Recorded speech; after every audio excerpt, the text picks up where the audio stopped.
My dad was diagnosed with type 1 diabetes in 1964 when he was 19 years old.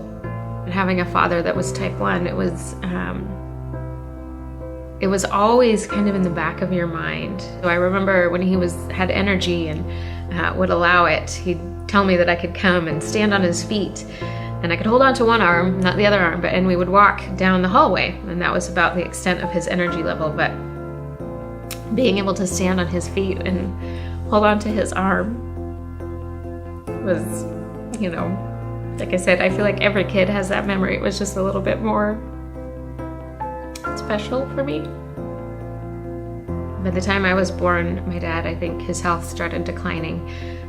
He was legally blind by age 35. At age 38, he was really in progressive renal failure and on dialysis, hemodialysis at the time, which is, he had a tube in his arm, constantly had bags and medical things attached to him. At age 40, he underwent a kidney transplant.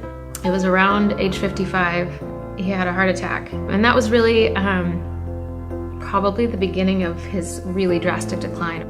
A year later, his first leg was amputated. A year after his first leg was amputated, his second leg was amputated. And then at age 58, he was diagnosed with end-stage colon cancer and passed away.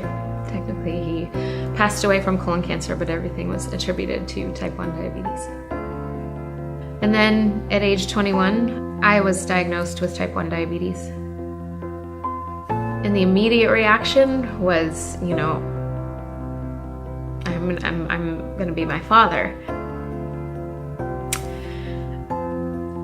It brought me to my knees. You realize in small ways, gradually, how your life is forever different.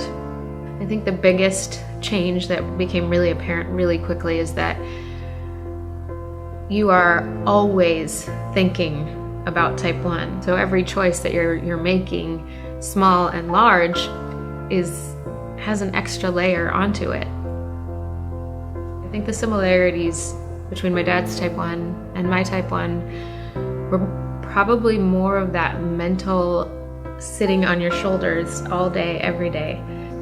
He was diagnosed at 19, I was diagnosed at 21. We were diagnosed at very similar ages, but the reality was my type 1 was very different than his life with type 1. I mean, if you just take the devices and the insulin alone, when my dad was diagnosed, there was one insulin, and it was from a pig or a cow. He was injecting with a syringe that was glass and screwed on and sharpening a needle with a pumice stone. Glucometers weren't even in existence when he was diagnosed. He couldn't check his blood sugar. He didn't know what his blood sugar was. Contrast that with my life with type 1. I wear an insulin pump. My insulin is so much smarter in a way to say it. It mimics normal pancreatic function a lot more than the insulin that my father was utilizing. I can check my blood sugar and get that information in 3 seconds. My dad didn't ever have that technology. To say that our lives with type 1 are similar, they are in the mental aspects, but when you talk about management and day-to-day life with type 1, it's entirely different. And that is 100% due to research. January of this year, I started participating in an artificial pancreas trial at the Benaroya Research Institute in Seattle.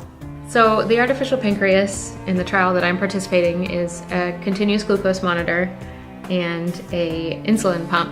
Basically, the continuous glucose monitor transmits information into this algorithm, plugs in that data, and then transmits information to the insulin pump and says, insulin pump, deliver this much insulin. And it does that every 5 minutes.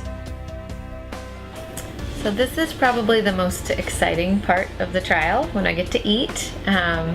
Typically before I would eat, I would count the carbs, check my blood sugar with my glucometer, enter that information into my pump, and then I would allow my pump to give myself insulin.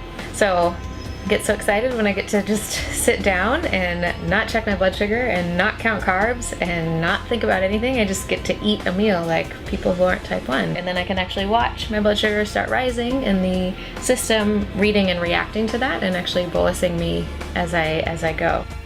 So at about 11 o'clock is when I started eating, and you can see that my blood sugar started rising. So this line shows what the Dexcom sensor is reading. And then this line is actually the insulin that's being delivered based on what the Dexcom is saying, as well as the algorithm. So you can see that at 11 o'clock I started eating, and about shortly thereafter my blood sugar started rising. So the system was reading and reacting to that rise by giving me pretty rapidly increased doses of insulin.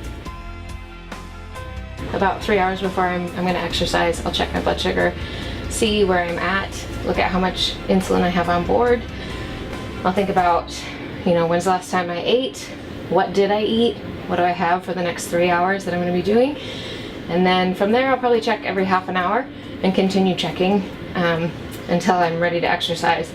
Today, all I did was went and changed and started exercising, and I was watching how this was reading and reacting. So it saw that my blood sugar was declining slightly, and I can see that it has stopped giving me insulin for the last probably 20 minutes, which has stabilized my blood sugar. I don't have to think about it at all. It's